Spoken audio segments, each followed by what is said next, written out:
Hey, Prime members, you can binge 8 new episodes of the MrBallen podcast 1 month early and all episodes ad-free on Amazon Music. Download the Amazon Music app today.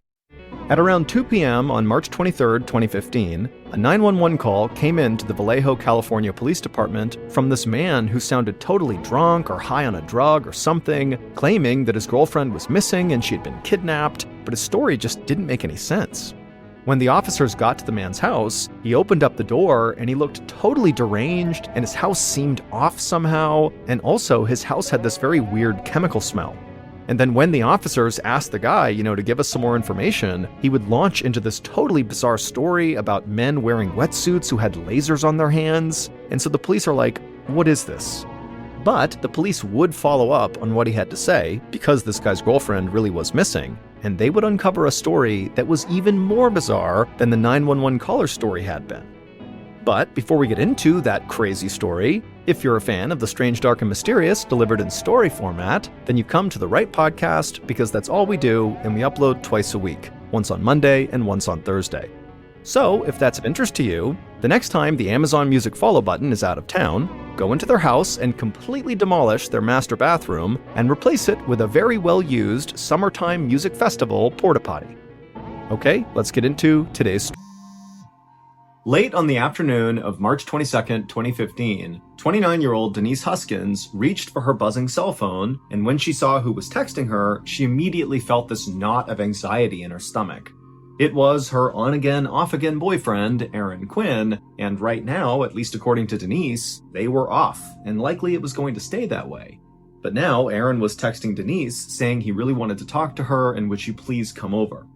It was a Sunday, and Denise was home alone in her little apartment in Vallejo, California, which is inside the San Francisco Bay Area, and Denise really just did not have it in her to go talk to her ex-boyfriend. Really, she didn't have plans to go out anywhere. She just wanted to stay in. And so she typed back that she was in for the night and this would have to wait. But as soon as she sent that text, immediately she got another text from Aaron. For a long minute, Denise just sat there on the couch looking at her phone, wondering what she was going to do. Denise and Aaron had met the previous summer after Denise had moved to Vallejo from Boston, Massachusetts to work at a hospital in Vallejo called Kaiser Hospital. Denise had her PhD in physical therapy, and Kaiser Hospital had a great physical therapy program, especially for people with brain and spinal cord injuries, and Kaiser Hospital was also where Aaron worked. She and Aaron had been immediately attracted to each other. Aaron was tall and fit with dark hair and piercing eyes, and he loved to cook. And Denise, she was blonde and blue-eyed and very outdoorsy and driven. And so pretty much right away, Aaron and Denise would get into these intense conversations where they each would kind of dive into the other person's life. I mean, they were really connecting on a deep level. But even though they both clearly got along great and they were really connecting, their relationship got off to kind of a rocky start. Aaron had actually been engaged to be married before he met Denise, but Aaron's fiance had cheated on him, and so he had ended the relationship, and it was during that time, right after this relationship had ended, that he met Denise. And so Denise was kind of like a rebound, and she kind of felt like a rebound, but again, they're getting along great, and so both were optimistic that it was more than that. And so Aaron and Denise had officially begun dating in the fall of 2014, but 7 months later, so in March of 2015, when Denise was getting these text messages from Aaron, at least in Denise's mind, their relationship really was done. Because Denise had caught Aaron texting his ex-fiance, basically begging her to get back together with him. And so Denise felt really hurt. She understood that that was a really intense relationship. And of course, Aaron would still have feelings for his ex to some degree, but she felt really betrayed. And so she told Aaron that that was it. But it was really painful for Denise because she did love Aaron, even though she knew, this relationship likely wasn't going to work. And now here Aaron was, blowing up her cell phone with text messages to meet up and talk, and he just wasn't taking no for an answer. And so Denise finally typed out this long message back to Aaron, basically saying, look, I don't feel comfortable coming to your house. It's the house that you shared with your ex. I don't want to go there. We can talk another time. I think for right now, what you need to focus on, Aaron, is kind of like recording me. Take me out on dates and show me that you really want to be with me, because right now there's no trust. And Aaron, to his credit, wrote back to Denise and basically said, yes, I'm definitely willing to do that. I want to put in the work to win you back. I care about you, Denise. But he said, I really have something important to tell you, and I just don't feel comfortable talking about it anywhere else besides at my house. So please, can you just come over tonight? It's really important that I see you. And at first, Denise really did just kind of hold the line, and she told Aaron that, no, I'm not going to come to your house. But again, Aaron, he just would not let it go, and he really seemed actually very eager to see Denise, and it made Denise feel special, and so eventually she kind of gave it up and said, you know what? Okay, I'll come by. And after that, Denise got up off the couch, she got dressed, she called their favorite pizza place and ordered some pizza that she would pick up and bring to his house for them to eat that night, and then she headed out to her car and pulled out of her driveway. At about 5:30 p.m. that night, Denise arrived at Aaron's two-story home on Mare Island, which is actually just a little peninsula in Vallejo, California. And Denise, she grabbed the pizzas off the passenger seat, she grabbed her overnight bag because she was optimistic that, they're about to have a great talk and maybe rekindle and maybe she'll stay the night. And so with her things and her pizza, she walked up to the front door and knocked. The next day was a Monday, and Aaron and Denise were both scheduled to work at the hospital that day. But at around 7 a.m. that morning, Aaron called into the hospital sick and said he couldn't come in, and Denise sent a text message to her boss saying that a family emergency had just come up and she would not be at work all week. When Denise's boss got this text message, immediately he was like, this doesn't make any sense. First of all, Denise never missed work, so this was totally anomalous. And he also knew that Denise was applying for this very prestigious orthopedic fellowship that she needed to submit the paperwork for by Friday, and he knew she had a lot of work to do on this paperwork that basically required her to be at work that week to get it all done. And so if she was missing the week, then it looked like she would not be applying for this fellowship. And that just seemed totally unusual because Denise was really serious about this fellowship. And so Denise's boss wrote back to her and just said, I understand you have an emergency, we're here if you need us, take whatever time you need. And then a few hours later, her boss checked his phone again and he saw that she had not written him back. And so Denise's boss was like, wow, I guess, she really must be dealing with some serious family emergency that's keeping her from using her phone.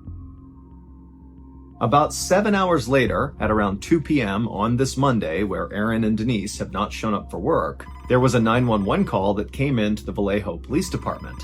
And the person making the 911 call was Aaron.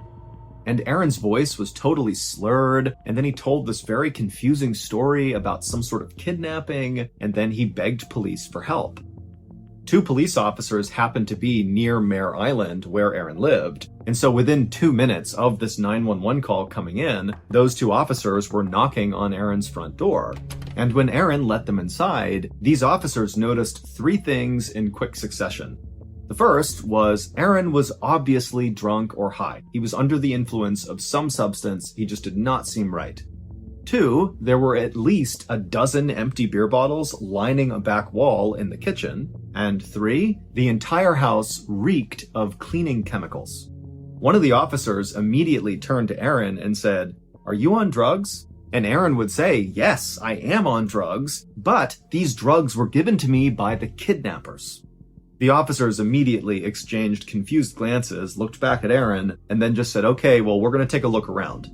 And so the officers wound up going upstairs, and as they went upstairs, that cleaning chemical smell got stronger and stronger, and they made their way into the master bedroom, and they saw the ground had obviously been recently vacuumed, and that cleaning smell was really strong in here. The sheets on the bed were all gone, except for the fitted sheet that sat over the mattress. And so the officers were about to leave the master bedroom and keep looking when one of the officers stopped and he noticed something on the bed and he called the other officer over and they walked over and they looked down and sure enough on the bed was about a quarter-sized drop of blood.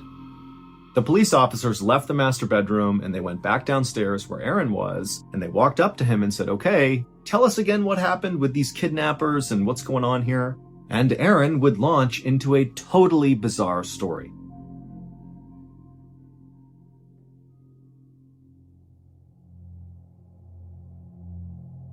Through slurred speech, Aaron would say 12 hours earlier, so around 3 in the morning that morning, so early Monday morning, Aaron said he was in his house with his girlfriend, Denise, when suddenly these men wearing wetsuits broke into the house, and they immediately tied up Aaron and Denise and then made them wear these goggles that had been all taped up, so once they were on your face, you couldn't see anything. Aaron would tell the police that the intruders, in addition to wearing wetsuits, they also were carrying guns, tasers, also laser pointers, and also very high-powered flashlights. And so when they came in, there were all these lights and beams everywhere. I mean, it was totally chaotic. Aaron then explained to police that after he and Denise had been tied up and had these goggles on, the men in wetsuits came over to them and put headphones on each of them, and then they played this recording which had this weird soothing music, and then somebody narrating, telling Aaron and Denise that they were not in any danger, that this was just a robbery, and to stay calm and nothing would happen to them. And so Aaron and Denise had done just that. They tried to follow orders. And then at some point, the headphones came off, and both Aaron and Denise were told to go to separate rooms, and they kind of fumbled their way into the separate rooms, at which point the men demanded they give up their banking information and passwords, and Aaron and Denise did that. They gave up all their banking info. And then Aaron and Denise were brought back into the living room. They were tied back up again. And then even though Aaron and Denise couldn't actually see this, they heard the sound of somebody apparently coming in that sounded like a doctor, who then took Aaron and Denise's blood pressure before administering this drug to them that made them both very sleepy. And then before Aaron and Denise passed out from this drug, Denise was taken by the intruders, and the intruders told Aaron that they had rigged a camera system inside of his house to watch him so he couldn't leave to go save Denise. And so Aaron basically just stayed in the house until he fell asleep from this drug. And then when he woke up again and managed to get his restraints off, he saw that Denise really was gone. And so Denise had to be with the kidnappers. After Aaron was done telling this totally weird story, which again, you got to remember, as he's talking, he sounds totally drunk. And so they kept having to ask him to say again what he was saying. And, Aaron's just kind of loopy. And so the whole thing is just so weird. And so when Aaron was finally done telling the story, the two officers just stared at him in silence. And then the officers looked at each other, and without even saying anything, they both were thinking the same thing. Probably this guy has killed his girlfriend, Denise, and after he killed her, he must have spent time cleaning the house, which is why they smelled all the cleaning chemicals. And then maybe when he was done, he felt bad about what he had done, and so he began drinking beers to kind of cope with what he had done, and that's why all those empty bottles were there, and that's why he was acting so drunk right now. And then at some point, he had worked up the courage to call 911 and pretend that he didn't know where his girlfriend was and make up this whole alibi about these weird kidnappers that came in and did this stuff, but obviously it was just a ruse. This guy killed his girlfriend. That's what happened.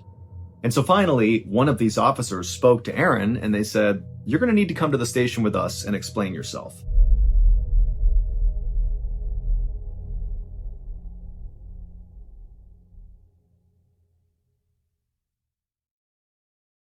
Hey listeners, big news for true crime lovers. You can now enjoy this podcast ad-free on Amazon Music with your Prime membership. Listen to all episodes of my podcasts, MrBallen's Medical Mysteries and MrBallen's Strange, Dark, and Mysterious Stories, along with a huge collection of top true crime podcasts, completely ad-free. No more wading through cliffhangers or dealing with ads, because let's be honest, ads shouldn't be the most nerve-wracking part of true crime. To start your ad-free listening journey, download the Amazon Music app for free, or head to amazon.com/ballen.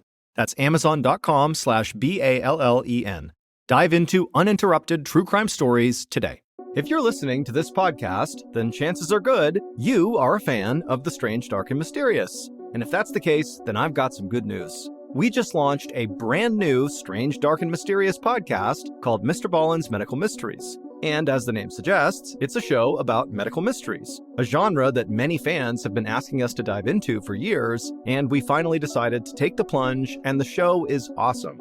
In this free weekly show, we explore bizarre, unheard of diseases, strange medical mishaps, unexplainable deaths, and everything in between. Each story is totally true and totally terrifying. Go follow MrBallen's Medical Mysteries wherever you get your podcasts, and if you're a Prime member, you can listen early and ad-free on Amazon Music.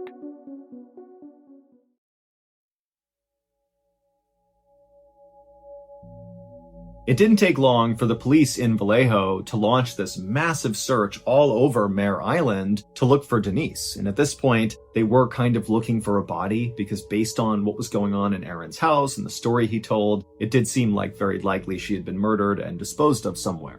And so they had dogs out and dive teams out in the water. They had hundreds of volunteers looking everywhere. And at the same time, Aaron was brought to the police station and they began going over every single detail of his story, trying to get more information about these kidnappers, because as much as they didn't believe him, they did need to officially rule out that there was no kidnapping. And so they needed all the information about these kidnappers, who they were, what they looked like, what they sounded like, everything. And at the same time, police were talking to Aaron. Police also brought in Denise's roommate, and they asked the roommate, do you know anything about Denise's relationship with Aaron? And the roommate would say, those two have had a very troubled relationship. And the roommate would say that, as far as they understood, Aaron and Denise were not a couple anymore.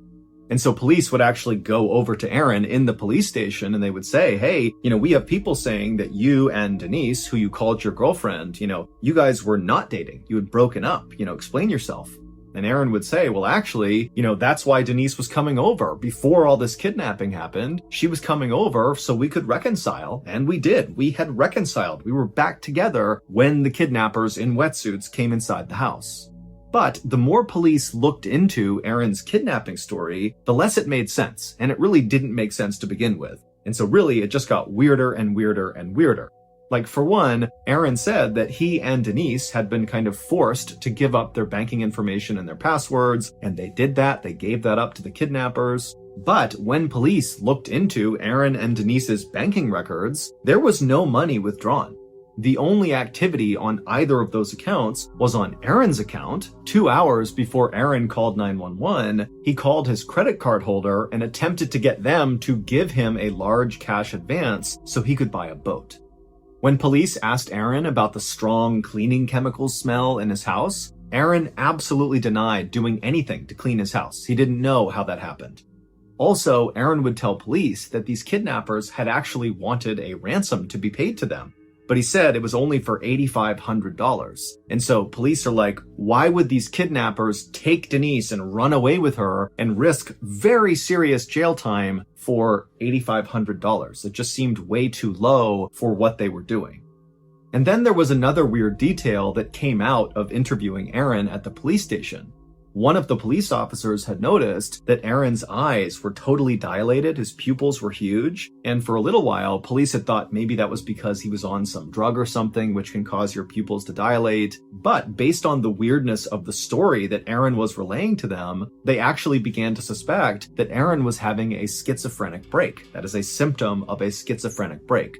Schizophrenia is a very serious mental illness that often begins to appear in young adults, and Aaron was only 30 years old, so he's at the right age for this to happen.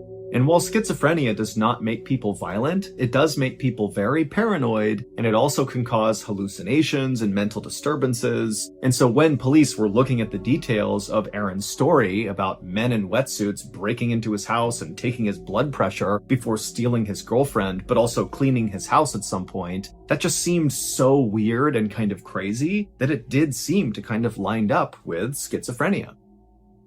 By 9 p.m. on March 23rd, so 7 hours after Aaron had called 911 to report Denise missing, the Vallejo police decided they needed to call in the FBI because this was just so weird, and we have this missing person who could have been kidnapped, or maybe they're dead or hurt or something. I mean, there was just so much going on with this case, they needed backup.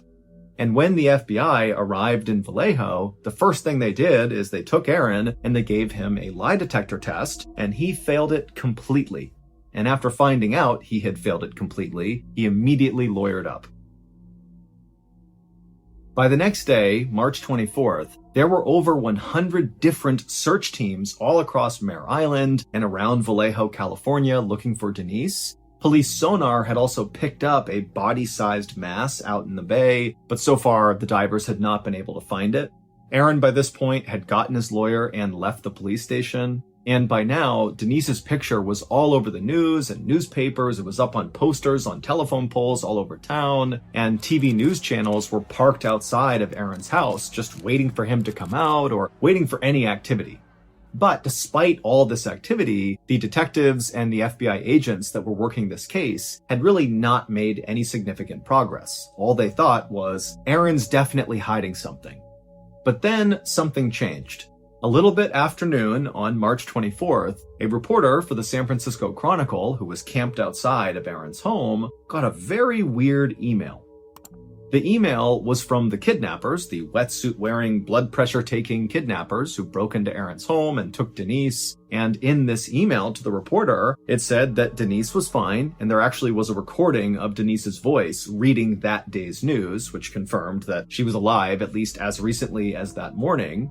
But there were two very suspicious things about this email. The first one was the recording of Denise's voice, the proof of life recording. Well, she did not sound in any way stressed. She sounded utterly calm, like she was reading the news like it was completely no big deal. And the second thing that was very suspicious was the email address the kidnappers had used to message this reporter was an email address that belonged to Aaron.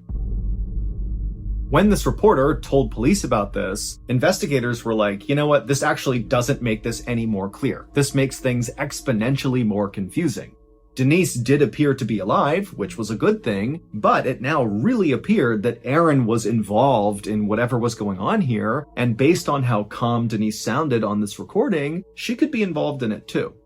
And investigators' suspicions only grew when they went to Aaron and they asked him, have the kidnappers tried calling you at any point? And Aaron would say, yes, they have, and he showed them his phone.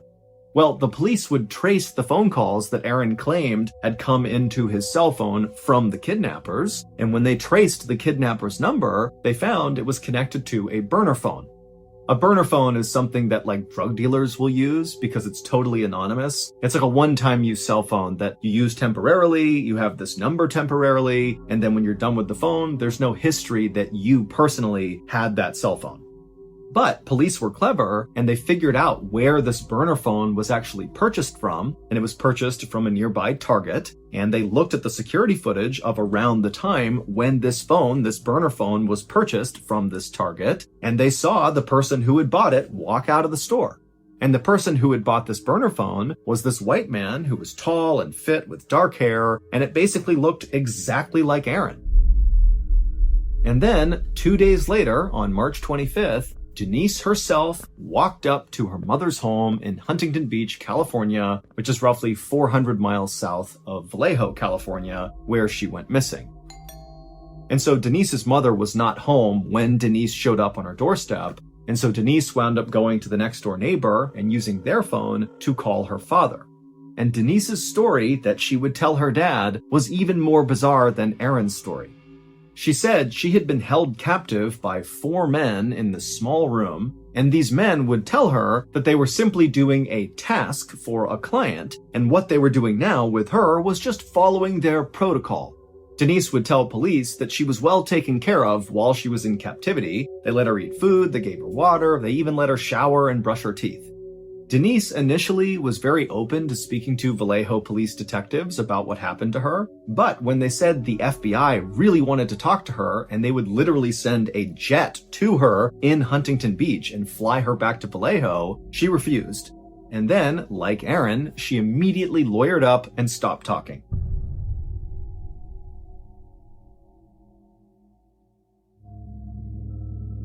And so by this point, all the investigators are like, there's no way these two actually got kidnapped. This whole thing is some weird, elaborate hoax, and now they know they've been caught, and so they're going quiet.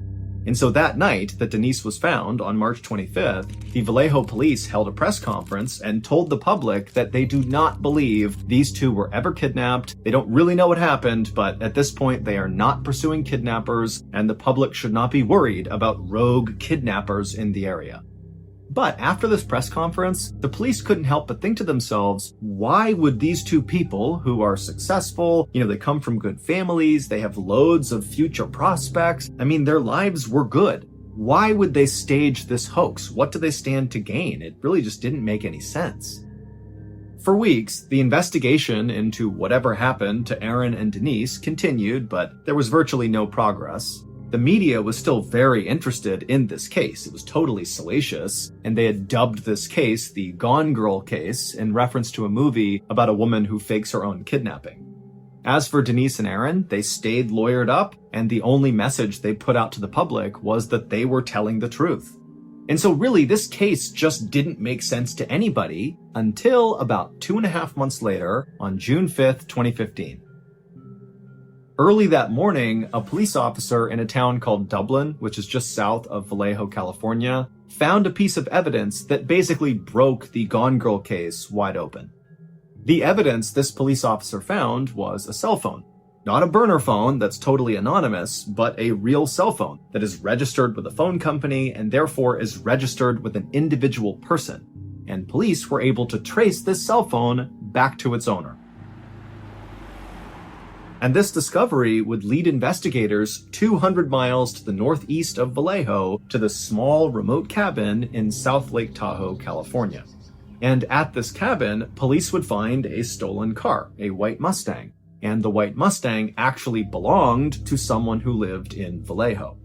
And so, with their guns drawn and their dogs at the ready to be released, the police and the FBI, they opened up the door to this cabin, and inside was a tall, fit, and slender white man with dark hair.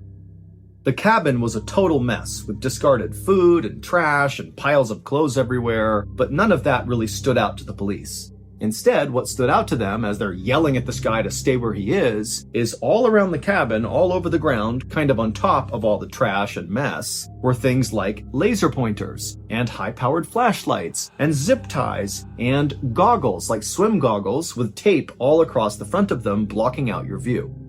The police had finally found one of the kidnappers. And while this kidnapper looked exactly like Aaron, he was a tall, fit, slender white man with dark hair, it wasn't Aaron. In fact, neither Aaron nor Denise had ever met this person, and this person, this kidnapper, had never met Denise or Aaron. There was absolutely no connection between them.